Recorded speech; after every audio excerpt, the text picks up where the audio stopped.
Bonjour, bien-aimés dans le Seigneur, je suis le frère Romuald Simo et en ce nouveau jour, je voudrais encore encourager un frère, encourager une sœur qui passe par des moments difficiles.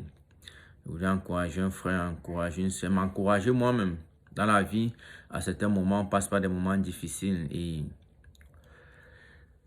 ces moments difficiles nous amènent souvent un peu à douter de Dieu, souvent même à d'autres à perdre même la foi. Mais que cela ne soit pas ton partage. Que cela ne soit pas ton héritage. C'est la raison pour laquelle ce matin, je prends cette initiative en ce jour de t'encourager. Et vous savez, dans la vie, ce sont les étapes de la vie. Tout le monde passe par des moments de tribulation, tout le monde passe par les moments des épreuves. Mais c'est au sortir de ces épreuves-là qu'on reçoit la couronne. C'est au sortir de ces épreuves-là qu'on reçoit la bénédiction. La Bible dit que c'est quand Jésus est passé par toutes ces épreuves que son nom a été souverainement élevé. C'est pour laquelle je t'ai encouragé. Et tout ce temps, j'ai aussi eu à passer par des moments un peu difficiles. Et l'Esprit m'a amené à lire le livre de Job. Et je lisais l'histoire de Job où on dit le diable vient, les enfants de Dieu sont réunis, le diable il vient aussi et le diable vient l'accuser, vient dire ceci est monté. Dieu permet que le diable l'accuse. Maintenant, c'est là mon interrogation. Quand nous sommes face à des difficultés, face à des épreuves, des tentations et autres, le problème qu'on a souvent, c'est qu'on ne sait pas. C'est une épreuve qui vient de Dieu. C'est une épreuve que Dieu met au-devant de nous afin de nous éprouver. Ou alors c'est une attaque de l'ennemi. Parce que c'est souvent là qu'il y a un peu qu'on a souvent la difficulté à cerner. Est-ce que c'est Dieu qui me met face à une épreuve? Ça, c'est une question. Est-ce que c'est plutôt l'attaque de Satan? Est-ce que c'est plutôt l'attaque d'un ennemi? Et là, on a souvent, c'est une question qui arrive à tout le monde. On a souvent la difficulté, on ne parvient pas à savoir. Est-ce que c'est Dieu qui me fait passer par telle épreuve pour m'éprouver? Ou c'est juste une attaque de Satan? Comment réagir? Comment faire? Parce que c'est là le problème. Si c'est Dieu qui te fait passer par une épreuve, quels que soient les jeûnes et les prières que tu vas faire, tu vas seulement devoir attendre le salut de Dieu. Quand il aura vu comment tu seras comporté face à l'épreuve, il saura que ok, mon fils a passé cette épreuve. Quand on voit l'histoire de Job, aujourd'hui, c'est un de ses employés vient lui dire, hey, la maison de ton fils faisait la fête, s'est écroulée. Tout le monde est mort, ce n'est que moi. Cet homme-là a commencé à prier. L'autre vient, les gens de l'Orient sont venus attaquer tes enfants qui étaient là, ils ont tué tout le monde, ce n'est que moi.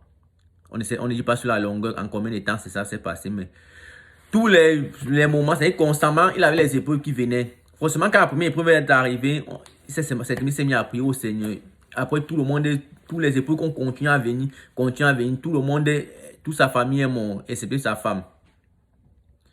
Même ses amis, tout le monde l'a abandonné. Tout le monde est parti. Mais il a continué à persévérer. Il a même commencé à blâmer le jour, maudire le jour de sa naissance, maudire ceci, maudire cela. La seule chose qu'il n'a pas allé faire, c'est maudire Dieu, comme sa femme l'avait dit. Et sa femme l'avait dit, tu sais quoi? Ton Dieu là, c'est un peu trop. Maudit Dieu et meurt. Ce n'est que là qu'il a dit que non, ici, le degré que tu as en train de dire là, il ne va pas arriver à ce degré-là. Et si vous lisez le dernier chapitre de Job, Dieu lui dit que tu es allé, attendons un peu lui-même dans Job 42. Job répondit à l'Éternel et dit, je reconnais que tu peux tout et que rien ne s'oppose à tes pensées. Quel est celui qui a la folie d'obscurcir mes desseins? Oui, j'ai parlé, ça c'est Dieu qui le dit. Voici la réponse de Job. Oui, j'ai parlé sans les comprendre des merveilles qui me dépassent et que je ne conçois pas. Écoute-moi et je parlerai, je t'instruirai, tu m'instruiras. Il dit maintenant, mon oreille avait entendu parler de toi, mais maintenant mon œil t'a vu. C'est pourquoi je me condamne et je me répands sur la poussière et sur la cendre. Ça, c'est Job qui dit ça à Dieu. Qui vraiment était dans l'angoisse, j'ai dit des choses qu'il ne fallait pas dire. Et c'est ce qui nous arrive à tous. Quand tu prends le temps de lire l'histoire de Job, tu vas savoir que c'est une histoire qui nous arrive à tous. Mais le seul problème qu'on a, c'est qu'on n'arrive pas à discerner. On n'arrive pas à discerner. Est-ce que ceci, c'est une épreuve dont Dieu nous fait face ou c'est une attaque de l'ennemi? Si c'est une attaque de l'ennemi, il faut s'élever contre ça et l'abolir. Tu ne vas pas laisser l'ennemi t'attaquer, tu dis que non, c'est Dieu qui permet, non. Tu t'élèves, tu attaques. Mais si c'est le plan de Dieu, maintenant, c'est là qu'il nous faut le discernement. Quand tu te rends compte que ici, je suis face à une épreuve, ça c'est une épreuve, ça c'est une épreuve à laquelle Dieu me soumet. Ok, maintenant, prends ton épreuve, combat le bon combat de la foi, sans murmurer, sans autre chose. Parce que souvent on est tenté de murmurer, plus on murmure, là, ça s'allonge, et puis au finish, souvent d'autres personnes réunissent même la foi. Une fois qu'on est face à une attaque, on essaie de prier au Seigneur pour voir de quoi il est question. Une fois qu'on sait de quoi il est question, on entre dans le combat. Si c'est une épreuve que Dieu te fait passer par ça, par là, tout ce que tu as fait, utiliser le bon comportement et bénir le Seigneur et prier que le Seigneur écoute l'épreuve, que l'épreuve soit plus courte. C'est tout. C'est ça, la Bible dit à la fin que même les anciens amis de Job sont tous revenus le revoir. On dit les 3 amis qui étaient venus l'accuser, qui n'ont Job, c'est vrai, tu as péché. Dieu ne peut pas te permettre que ceci, Dieu ne peut pas te frapper de tout ceci parce que tu n'as pas péché. Tu as péché, tes enfants ont péché, vous avez péché, alors que Dieu vous a frappé de tout cela. Et qu'il essaie de montrer à ses amis que même si c'est qu'il y a le péché qu'il a fait, Dieu ne peut pas quand même me prendre tout ce que je possède, tout mon état, toute ma famille, tout le monde. Parce qu'il y a juste un péché. Ses amis disent que non, c'est que ton péché c'était trop grave, c'est tellement tu as offensé ceci, cela. Ils ont tout leur problème. C'est ça la nature de l'homme. Une fois que tu es en difficulté, tu es face à une épreuve, tout ce que les gens ont dit, c'est que c'est parce que tu as péché. Ceci t'arrive parce que tu as péché. Oui, souvent c'est ça de notre péché qui nous détruit. Mais souvent ça peut aussi arriver. Dieu peut permettre que certaines choses t'arrivent parce qu'il veut t'éprouver, il veut voir. C'est comme une épreuve qu'il veut te faire passer. Afin de l'état plus grandi. Donc face aux épreuves, je vais conclure par là. Face aux épreuves, premièrement, chercher la face du Seigneur. Savoir si c'est une épreuve que Dieu nous soumet ou c'est une attaque de l'ennemi. Si c'est l'attaque de l'ennemi, il faut courir, bâcher, il faut détruire ça rapidement. Il ne faut pas laisser le temps à l'ennemi de prendre le terrain dans ta vie.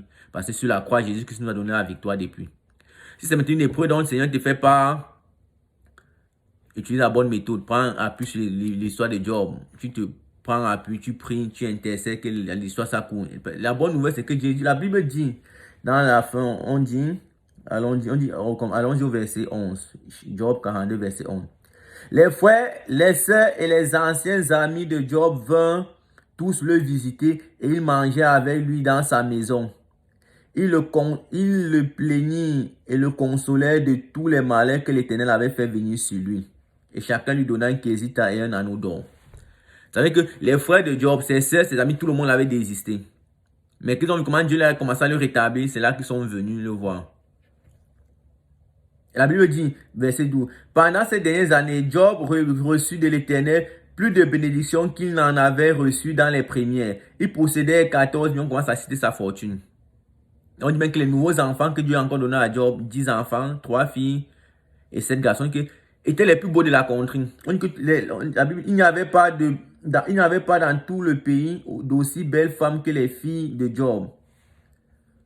Donc les nouveaux enfants que Dieu a donnés à Job étaient devenus les meilleurs partout. C'est pour ça que la Bible dit, c'est la bénédiction de l'Éternel qui a enrichi et il ne l'a fait suivre d'aucun chagrin. Bien aimé, quand tu es dans la difficulté, tu cherches à savoir d'où vient le problème. Si c'est une épreuve que Dieu te fait passer, tu le sauras. Si tu pries, tu vas chercher la face de Dieu, tu sauras. Tu pries juste que ça arrive et après, tu vas sortir de ces temps bénis. Quel que soit ce que tu auras perdu, Dieu va t'indemniser. Dieu va te redonner ce que tu as perdu. Tout ce que tu as perdu, Dieu va te le redonner 2 fois plus, au centuple. Parce que c'est pour la gloire de son nom. Tous ceux qui s'étaient moqués de Job, qu'il a péché, qui se moquaient de lui, ils ont vu qu'il a encore eu plus que ce qu'il avait. Certains vont commencer à bénir le nom du Dieu de Job. Bien aimé, t'encourager dans l'adversité, dans l'épreuve. Sois fort, sois un vaillant soldat. Persévère et Dieu te donnera la victoire. Soyez bénis dans le nom de notre Seigneur Jésus-Christ. Amen.